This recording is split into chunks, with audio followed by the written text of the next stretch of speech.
Hello students, welcome back our Marathi class. याआधी आपण क ते व या व्यंजनांचा अभ्यास केला आहे। तर यानंतर येणाऱ्या व्यंजनाचा अभ्यास करूया। तर यानंतरचं व्यंजन आहे श। श शहामृग, श शहामृग। श शतक म्हणजे 100।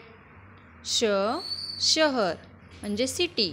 शचे आणखी काही शब्द आहेत, शब्द, शरम, शपथ। श शहामृग। श षटकोन, श षटकार, श षटक म्हणजे 6। शचे आणखी शब्द आहेत, षडयंत्र, षष्टी, षड्रस। स ससा म्हणजे रॅबिट, स सकाळ म्हणजे मॉर्निंग, स सरबत। सचे शब्द सत्य, सनई, सदरा।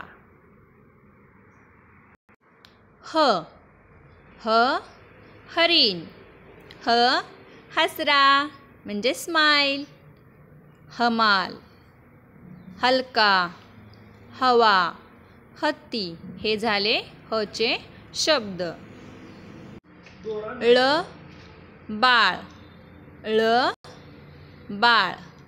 ळ पासूनचे शब्द हळद, कमळ, काळ, तळ, खेळ। अशा प्रकारे आज आपण व्यंजनांचा अभ्यास केला।